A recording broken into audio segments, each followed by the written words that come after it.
మనం ఇప్పుడు రామడుగులోని మునీశ్వరుని గుట్ట కింద ఉన్నటువంటి నాగుంబాము పుట్ట అంటే ఇక్కడ జంట పాములు ఉంటాయట.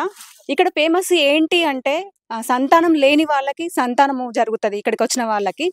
చూడండి ఇక్కడ ఇందులో జంట పాములైతే ఉంటాయంట. ప్రతి వారంలో సోమవారం, శుక్రవారం చాలా మంది భక్తులు అధిక సంఖ్యలో ఇక్కడికి వచ్చి దర్శనం చేసుకోవడం అయితే జరుగుతుంది. ఇక్కడ సంతానం లేని వాళ్ళకి సంతానం అయితే కలుగుతుందా అనేది ఇక్కడికొచ్చిన భక్తుల విశ్వాసం. చూస్తున్నారు కదా ఇక్కడ నాగదేవత విగ్రహాలు అనేది మనకైతే కనిపిస్తూ ఉంది. అక్కడ చూడండి అక్కడ కూడా నాగదేవత విగ్రహం అనేది ఉంది. ఇక్కడ పుట్ట దగ్గర చాలా మంది అయితే అధిక సంఖ్యలోనైతే సోమవారం, శుక్రవారం వచ్చి దర్శించుకోవడం అయితే జరుగుతుంది. ప్రస్తుతం మనం ఇప్పుడు మునీశ్వర్ల గుట్ట వద్ద ఉన్నాము. ఇక్కడ అప్పటి కాలంలో మునీశ్వరులు ఇక్కడ ఉండి తపస్సు చేసిరట. వెళ్ళి చూద్దాం రండి. ఇక్కడ గుట్టకి మనం పైనకి ఎక్కేటప్పుడు స్టార్టింగ్ లో ఆంజనేయ స్వామి టెంపుల్ ఉంది. చూడండి స్టార్టింగ్ లో ఆంజనేయ స్వామి టెంపుల్, నెక్స్ట్ మెట్లు మళ్ళీ పైకి ఎక్కడానికి. ఇక్కడికి వచ్చినటువంటి భక్తులు పైనకి దారి లేకపోతే, ఎక్కడానికి దారి లేకపోతే భక్తులే వీటిని మెట్లు ఇవ్వడం చేయడం అయితే జరిగింది. ఇవి కూడా సపోర్ట్ కోసం అని చెప్పేసి సపోర్ట్ కోసం ఎక్కడానికి వీలుగా అనుకూలంగా ఇవి కూడా భక్తులే ఇచ్చిరంట. ఇది మునీశ్వరుల గుట్ట పైనకి ఎక్కడానికి అనుకూలంగా. అప్పట్లో అయితే రోడ్డు అనేది ఏం లేదు, ఎక్కడానికి కూడా మొత్తము రాళ్ళు, చెట్లు, మట్టితోని మొత్తం ఉండే, ఎక్కడానికి వీలు లేకుండా ఉండే.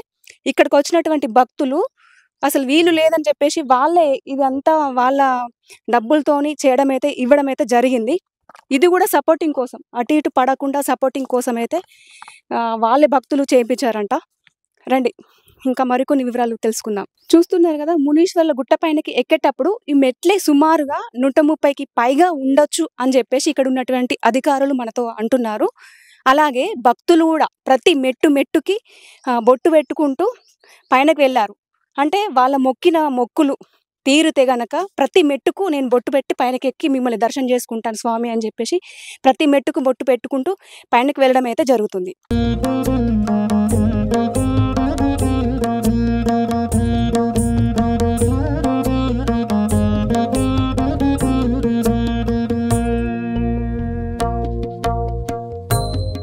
గుట్టపైకి రాగానే మనకు ఇక్కడ చాలా దేవతా విగ్రహాలు అయితే కనిపిస్తూ ఉన్నాయి.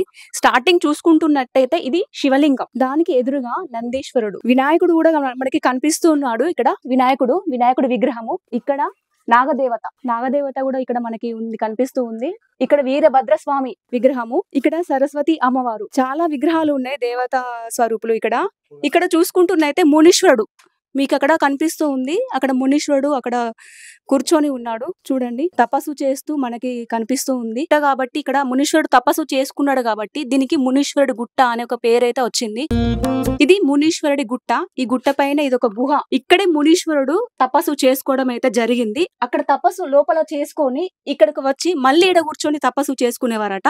మనం లోపలికి వెళ్ళి చూసే ప్రయత్నం చేద్దాం రండి. ఇది మునీశ్వరుడు ఇక్కడ ఉండి తపస్సు చేసుకునే విగ్రహము, మునీశ్వరుడి విగ్రహము. ఇక్కడ చూసుకుంటున్నట్టయితే ఇంకొక విగ్రహం నాగదేవత విగ్రహము, అక్కడ మునీశ్వరుడు, మళ్ళీ ఇంకొక విగ్రహము మునీశ్వరుడు ఇక్కడ ఉండి తపస్సు చేసుకొని మళ్ళీ బయటకు వచ్చి బయట కూడా తపస్సు చేసుకునేవారట.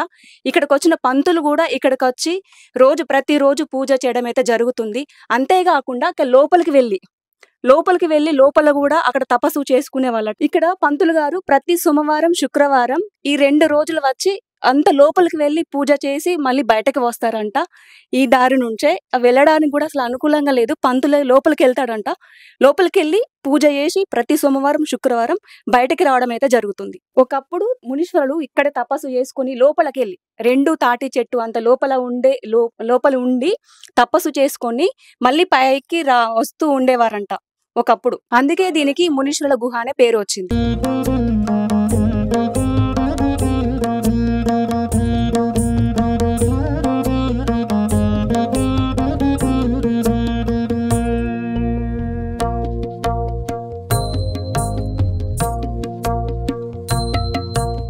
సో చూసారు కదా రామడుగులోని మునీశ్వరుడు గుట్ట చరిత్ర గురించి. సంతానం లేని వాళ్ళకి సంతానం అయితే ఖచ్చితంగా కలుగుతుంది. ఈ మునీశ్వరుడి దగ్గరకు వచ్చి దర్శనం చేసుకుని మొక్కుకున్నట్టయితే చాలా మంది అధిక సంఖ్యలో భక్తులు వస్తారని చెప్పేసి ఇక్కడ ఉన్నటువంటి ప్రజలైతే మనకు చెప్పడం అయితే జరిగింది. కెమెరామెన్ అశోక్తో నేను మీ శ్రవంతి, సుమన్ టీవీ.